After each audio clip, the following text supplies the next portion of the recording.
Silks శ్రీరస్తు శుభమస్తు sale ప్రతి 25,000 రూపాయల కొనుగోలుపై ఒక గోల్డ్ కాయిన్ ఉచితం.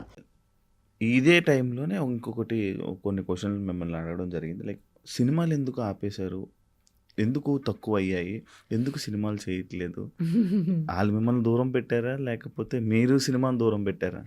ఆఫ్టర్ మా ఎలక్షన్ తర్వాత నేను అంటే ఆ ఎలక్షన్కి నాకు దానికి సంబంధం లేదు, కానీ ఆ ఎలక్షన్ తర్వాత లేకపోతే లాక్డౌన్లోనో సంథింగ్ ఒకసారి నేను మామూలుగా కూర్చున్నప్పుడు నాకు నేను ఆలోచించుకున్నా, ఓకే నాకు ఒక 45 ఏళ్ళు వచ్చినాయి ఇప్పుడు, నేనేం చేశాను చిన్నప్పటి నుంచి, నా ట్రావెల్ ఏంటి, నా కోసం నేనేం చేసుకున్నాను అనేది ఎక్కడో ఒక చోట నేను ఆలోచించాను. మా ఇంటి కిచెను, నా బెడ్రూము, షూటింగ్, ఇవి తప్ప నా లైఫ్లో ఏం లేవు. అప్పుడప్పుడు గుళ్ళు, అది సంవత్సరానికి 2-3 గుళ్ళు, ఏది తిరుపతి, అన్నవరం, దుర్గమ్మ తల్లి గుడి, ఇట్లాగ తప్ప నా లైఫ్లో ఏం లేదు. కిచెను వండుకోవడం అంటే పొద్దున్న 6 గంటలు లెగుస్తా, మా హస్బెండ్కి టిఫిను, చట్నీలు, మధ్యాహ్నం లంచ్కి కూరలు అన్నీ చేసేసి నేను కూడా ఒక బాక్స్ పట్టుకొని షూటింగ్ వెళ్ళిపోతా పొద్దున్నే.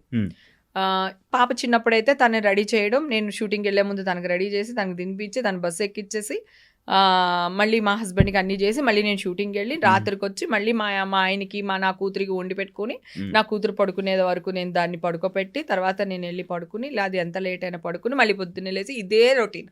అంటే ఎన్ని 100 సినిమాలు చేశానో అన్ని 100 సినిమాలకి ఒక్కొక్క రోజు నైట్ 12-1 గంట అయిపోతుంది షూటింగ్. అయినా మళ్ళీ నెక్స్ట్ డే మామూలుగా లేచిపోయి మళ్ళీ వంట చేసుకుని ఆ కిచెన్ నా బెడ్రూమ్, నా కిచెన్ నా బెడ్రూమ్, ఇంకేం లేదు, నథింగ్ ఇన్ మై లైఫ్. అప్పుడు నాకు అనిపించింది, ఓకే నేను మా హస్బెండ్ని కూర్చోపెట్టి, నాకు 45 ఇయర్స్ వచ్చింది, నాకు ఇప్పుడు హార్మోన్స్ చేంజెస్ ఉంటాయి, సో నేను డిప్రెషన్కి వెళ్తున్నాను. ఈ ఆలోచన ఎందుకు వచ్చింది? ఈ హార్మోన్ చేంజెస్ వల్లే వచ్చింది. సో నాకు నా లైఫ్ నాకు ఎంజాయ్ చేయాలని ఉంది, ఓకేనా. నేను ఎక్కడికి వెళ్ళాను, ఎందుకు వెళ్ళాను, ఎప్పుడు వచ్చాను, ఏం చేస్తున్నారు, ఇవన్నీ లేదు. మీకు ఆకలేసింది అనుకోండి, పని మనిషి ఉంటుంది, వంట చెప్పించుకుని తినండి, ఓకే. నేను చేసి వెళ్ళలేదు. నేను ఎక్కడైనా ఊరికి వెళ్ళాను, నాకేదో ఊరికి వెళ్ళాలనిపించి అమెరికా వెళ్ళాను, నేను 1 వీక్ తిరగాలనిపించింది, వెళ్ళాను. బ్యాంకాక్ వెళ్ళాను, 10 రోజులు ఉండాలనిపించింది, వెళ్ళాను. మా హస్బెండ్ ఏంటి, తను తినడు ఎవరు చేసినా, తనకు ఒక ప్రాబ్లం పాపం, నేనే అలవాటు చేసాను, అది నా మిస్టేక్. నాకు బాడీలో ఎనర్జీ ఎక్కువ, ఎవరిని పని చేయనివ్వను, నేనే చేసిస్తాను. సో దానివల్ల మా ఆయన చెప్పా, నేను వెళ్తున్నాను కదా, ఇల్లు తగలాడిపోతుంది అనుకోండి, ఫైర్ ఇంజిన్కి కాల్ చేయండి. ఒకవేళ ఫైర్ ఇంజిన్కి మీరు కాల్ చేయలేకపోయారు అనుకో, వదిలేయండి, కాలిపోనివ్వండి, నేను వచ్చిన తర్వాత మళ్ళీ కొత్త ఇల్లు కడతా. కానీ నాకు ఫోన్ చేసి మాత్రం డిస్టర్బ్ చేయకండి, ఎందుకంటే ఫెడప్ అయిపోయాను. పని మనిషి టీ పెట్టలేదని, నా కూతురేమో నేను అన్నం తినలేదని, పాప వాళ్ళకి నేను అలవాటు చేసింది మిస్టేక్ నాదే, నేను వాళ్ళని తప్పనట్లా, ఇది తప్ప నా లైఫ్లో ఏం లేదు. అప్పుడు మా హస్బెండ్ని కూర్చోపెట్టేసి మొత్తం మ్యాటర్ అంతా చెప్పేసి, నేను ఎక్కడికి వెళ్ళాలంటే అక్కడ వెళ్తా, ఎలా తిరగాలంటే అలా తిరుగుతా, నన్ను మీరు ఆపొద్దు, నాకు కొంచెం ప్రేమను చూపించండి, మీరు నవ్వుతూ ఉండండి, నన్ను నవ్వుతూ ఉంచండి. అంటే మా హస్బెండ్ నాలాగా కాదు, కొంచెం సాఫ్ట్ సైలెంట్ ఆ టైపు. సో అందుకని మీరు నవ్వుతూ ఉండండి, నన్ను నవ్వుతూ ఉంచండి, అంతే తప్ప నన్ను ఫోర్స్ చేయొద్దు, నాకు టీ పెట్టి ఇవ్వలేదు, కాఫీ ఇవ్వలేదు, వంట చేయలేదు, టేబుల్ మీద ఇది పెట్టలేదు, నాకు చెప్పకండి.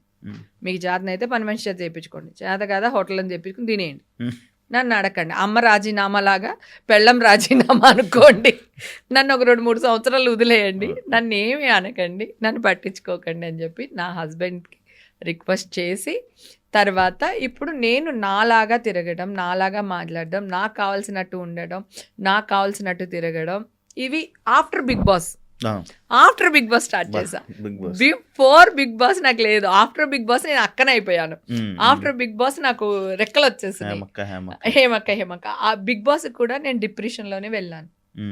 సురేఖ అనింది, ఎందుకు వెళ్తున్నావు, అక్కడికి వెళ్ళిన వాళ్ళు ఎవరు మంచి పేరుతో బయటికి రాలేదు, బిగ్ బాస్లో అందరికీ చెడ్డ పేరు వస్తుంది, ఎందుకు నువ్వు వెళ్తున్నావు అంటే, సురేఖ కూడా ఇదే చెప్పాను, సురేఖ నేను డిప్రెషన్లో ఉన్నాను, నా దగ్గర ఫోన్ ఉండకూడదు, నేను కొంత ఉండాలనుకుంటున్నా, దూరంగా ఉండాలనుకుంటున్నా, ఇప్పుడు బయట ఉంటే నా వల్ల కాదు, వాళ్ళు ఆఫర్ ఇచ్చారు, సో వెళ్తా. నేను ఎక్కువ రోజులు ఏమి ఉండను, మ్యాక్సిమం 2 వీక్స్ ఉంటానేమో, అట్లీస్ట్ ఆ 2 వీక్స్ నేను ప్రశాంతంగా పీస్గా ఉంటాను. సో నాగార్జున గారు ఎదురుగుంటుంటారు ఎవరి వీక్ని. సో అట్లాగా బిగ్ బాస్కి వచ్చా. బిగ్ బాస్లో నాకు ఏమొచ్చింది అంటే, ఆంటీ అనే పేరే లేదు, ఓన్లీ హేమక్క హేమక్క హేమక్క 60 ఏళ్ళ ఆయన కూడా హేమక్క అనే పిలుస్తాడు నన్ను, 6 ఏళ్ళ పిల్లోడు కూడా హేమక్క అనే పిలుస్తాడు. అందరూ హేమక్క హేమక్క హేమక్క అని పెద్ద బిరుదు వచ్చింది. తర్వాత రాహుల్ వీళ్ళందరూ ఆశు, రాహుల్, రోహిణి, మీ ఇంక అందరూ అట్లాగా చనువు ఎక్కువ అయిపోయింది. సో అప్పుడు ఇంట్లోంచి బయటికి రావడం, Bigg Boss, after Bigg Boss నేను బయటకు వచ్చాను. బిగ్ బాస్ మీ లైఫ్ మార్చేసింది, చాలా చేంజ్ చేసేసింది. ఎందుకంటే బిగ్ బాస్ లోకి వెళ్ళినప్పుడు చాలా డిప్రెషన్ లో వెళ్ళాను నేను. అంటే అది మా ఇంట్లో వాళ్ళు నన్ను టార్చర్ చేసి కాదు, కనిపించేది బిగ్ బాస్ లో మీ ఫ్రస్ట్రేషన్ మొత్తం ఎగరేసేవాళ్ళుగా.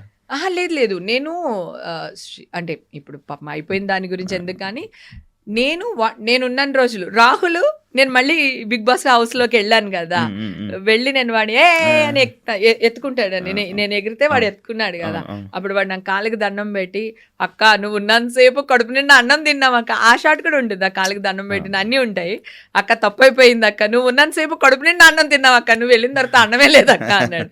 నేనేమంటానంటే నాగార్జున గారికి నేను ఎదురు చెప్పలేకపోయాను. ఇప్పుడు పిల్లలు చూడండి ఎలా మాట్లాడుతున్నారు ఈ 4 సీజన్లో. అప్పుడు నేను నాగార్జున గారికి రెస్పెక్ట్ ఇస్తాను కదా, నేను నాగార్జున గారికి ఎదురు చెప్పలేకపోయాను. ఆయన ఏమన్నారు, వాళ్ళకి చెప్పి నువ్వు వంట చేయాలి, ఇది నీళ్ళు కాదు కదా అన్నారు. ఓకే, కాకపోతే నేనేమన్నానంటే ఈ అబ్బాయిది హోటల్ ఉంది, ఆ అబ్బాయికి తెలుసు ఏంటి అని అంటున్నాడు. ఆ అబ్బాయికి హోటలే ఉంది, హోటల్ ఓనర్ వచ్చి హోటల్లో వంట చేయడు, రైట్? అర్థమైందా? ఏ సరుకులు కావాలో కొనిస్తాడు వాడు నెలకొకసారి, అంతవరకే. కుక్కే చేస్తాడు. నేను తల్లిని, నేను అక్కని, నేను అమ్మని, నేను పెళ్ళాన్ని, రైట్, నేను కూతుర్ని. ఎవరి కడుపు ఎంత ఉంటుంది, ఎంత బియ్యంలో ఎంతమందికి వంట చేసి పెట్టొచ్చు అనేది తల్లికి అక్కకి అంటే ఎవరికి తెలియదు, రైట్? సో నాకంటే ఎక్కువ రైట్ అక్కడ ఎవరికి లేదు. వాళ్ళు అనవసరంగా నా మీద దెబ్బలాడారు.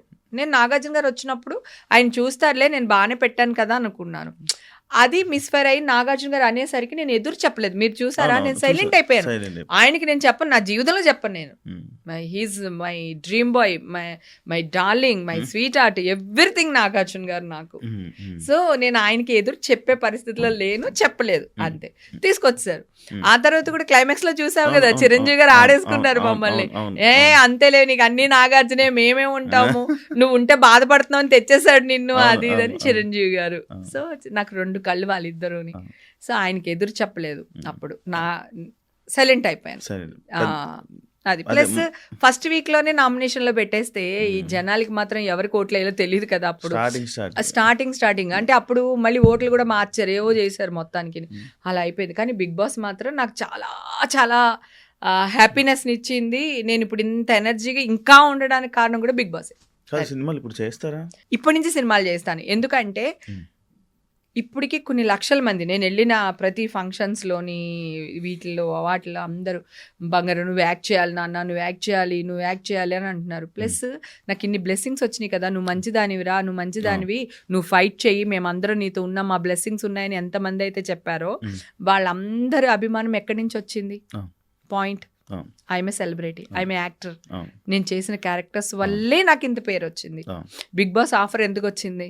దీని వల్లే వచ్చింది. ఇప్పుడు నువ్వు నన్ను పిలిచి ఇంటర్వ్యూ ఎందుకు చేస్తున్నావు? I'm a celebrity actor, right? So ఇవన్నిటికి రావడానికి, ఇంత పేరు ప్రత్యక్షలు రావడానికి కారణం యాక్టింగ్. సో మధ్యలో నేను మానేయడానికి రీజన్ చెప్పాను కదా, మా ఆయన దగ్గర కొంచెం టైం తీసుకుని సినిమా ఇండస్ట్రీ కూడా కొంచెం దూరం అయిపోయి నేను చిల్ అవుతూ వచ్చాను. ఇక్కడి నుంచి యాక్ట్ చేస్తాను. ఇప్పుడు కేసు కొట్టే వరకు నేను ఒక డైరెక్టర్ దగ్గరకో ఒక మా హీరో దగ్గరకో వెళ్ళి మాట్లాడాలంటే నాకే ఒక బాధ అనిపించి నేనే దూరం అయిపోయాను. నన్ను ఎవరు దూరం చేయలేరు, నేనే దూరం అయిపోయాను. సో ఈ దూరాన్ని ఈ జనాలకి దగ్గర చేసింది. ఇంకా జనాల కోసం నేను యాక్ట్ చేయాలనుకుంటున్నాను. సో ఇక్కడ నుంచి మా త్రివిక్రమ్ గారిని, సుకుమార్ని, నాగార్జున గారిని, చిరంజీవి గారిని వీళ్ళందరినీ కలుస్తాం, మా బాలయ్య బాబుని అందరినీ కలిసి మాట్లాడి సో మళ్ళీ యాక్టింగ్ మొదలు పెడతాను. సూపర్ థ్యాంక్ యూ హేమ గారు. యాక్చువల్లీ చాలా విషయాలు ఇంకా ఇప్పుడు ఇంకా ఇండస్ట్రీ టాపిక్లకి ఇప్పుడు వచ్చాము. ఇది పోతూ ఉంటే ఇంకా పోతుంది. ఏదైతే మన మెయిన్ టాపిక్ నేను అనుకున్నానో ఆ టాపిక్ వరకు అయితే అయిపోయింది. Thank you so much me clarification ఇచ్చినందుకు. మనం ఈ సినిమా దాని గురించి కూడా ఒక పర్సనల్ గా మనం మళ్ళీ ఇంకొక పాడ్కాస్ట్ చేసి సినిమా గురించి మనం చేద్దాం. All the best, congratulations first. పెద్ద తలనొప్పి నుంచి బయటకు వచ్చేసారు. ఇది కూడా అప్పుడు ఆ న్యూస్ ఎలాగైతే వైరల్ అయిందో ఈ న్యూస్ కూడా మంచిగా వైరల్ అయ్యి జనాలందరికీ మీరు ఏంటో తెలియాలని మీరు మళ్ళీ కంబ్యాక్ ఇచ్చి మళ్ళీ తెలుగు జనాల్ని మళ్ళీ ఎంటర్టైన్ చేయాలని మనస్ఫూర్తిగా కోరుకుంటున్నాను. Wish you all the best. Thank you Thank you so much. Thank you. చూసారు కదా ఇంటర్వ్యూ. మీకు ఈ పాటికి ఇంటర్వ్యూ మొత్తం చూసేసరికి మీకు మొత్తం అంతా అర్థమైపోయి ఉంటుంది. ఏదైనా సోషల్ మీడియాలోనో కానీ దేంట్లోనో ఫస్ట్ వచ్చిన వెంటనే నమ్మేకండి. ఇది నేను 10 సార్లు చాలా సిచ్యువేషన్స్లో చాలా సందర్భాల్లో మీకు చెప్పడం జరిగింది. ఇప్పుడు కూడా మళ్ళీ చెప్తున్నాను. ఫైనల్గా ఏం జరుగుతుందో అంతవరకు కాస్త వెయిట్ చేసి ఒక పర్సన్ని జడ్జ్ చేయడం తెలుసుకోండి. అండ్ ఏదైతే హేమ గారి మీద అప్పుడు అన్ని ఆరోపణలు వచ్చాయో దానికి ప్రతి ఒక్క పిన్ టు పిన్ తను ఎక్స్ప్లెయిన్ చేయడం జరిగింది. ప్రతి ఒక్కరు చూస్తారు అని కోరుకుంటున్నాను. అండ్ తన గురించి ఈ పాటికి మీకు అర్థమై ఉంటుంది. And thank you so much ఈ ఇంటర్వ్యూ మొత్తం చూసినందుకు. ఇంకో గెస్ట్తో మళ్ళీ మీ ముందు కలుస్తా. అంతవరకు సియా. Thank you.